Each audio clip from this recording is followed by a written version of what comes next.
बिस्मिल्लाहिर्रहमानिर्रहीम। अस्सलाम वालेकुम। बिन्ते हवा चैनल में खुश आमदीद। एक बार दुरूद पाक पढ़कर हुज़ूर नबी करीम खातमुन नबिय्यीन हज़रत मोहम्मद सल्लल्लाहु अलैहि वसल्लम की खिदमत में दुरूद पाक का तोहफा पेश करेंगे ताकि आखिरत में हमारे लिए हमारी निजात का सबब बन सके।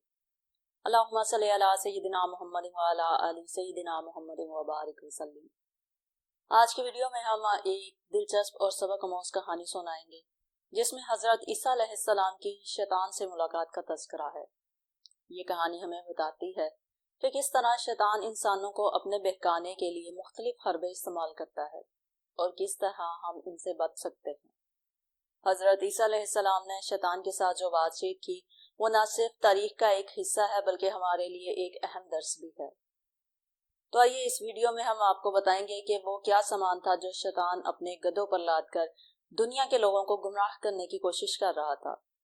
इस कहानी को सुनकर आपको ये समझने में मदद मिलेगी कि हमें अपने अंदर की बुराइयों से कैसे बचना है। चलिए वीडियो का आगाज करते हैं।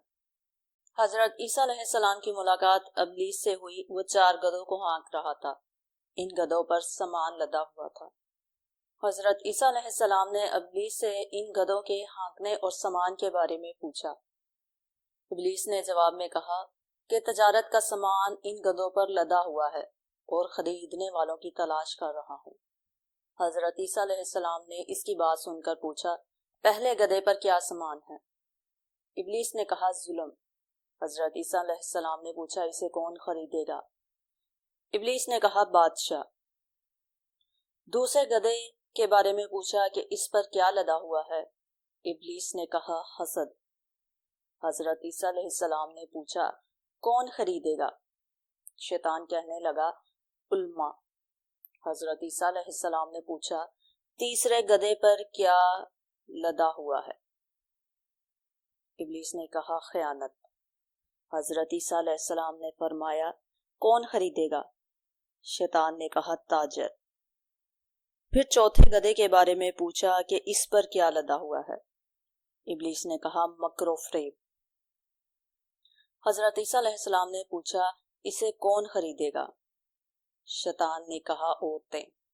वीडियो के आखिर में हम यही कह सकते हैं कि इस कहानी से हमें ये सबक मिलता है कि दुनिया की लज्जतों और फरेबों से बचना जरूरी है, क्योंकि ये सब कुछ सिर्फ वक्ती खुशी फराम करती हैं, लेकिन हमारे रूहानी सुकून और कामयाबी के लिए नुकसानदा साबित हो सकते हैं। हजरत ईसा अलैहिस्सलाम की हिकमत और शैतान की चालबाजियों के दरमियान ये मुलाकात हमें याद दिलाती है कि हमें हमेशा सच्चाई, इखलाक और अदल की राह इख्तियार करनी चाहिए। अगर आपको आज की वीडियो पसंद आई हो तो बराहे करम इसे लाइक करें और अपने दोस्तों के साथ शेयर करें ताकि ये पैगाम मजीद लोगों तक पहुंच सके। अल्लाह हमें अपनी हिदायत दे, आमीन।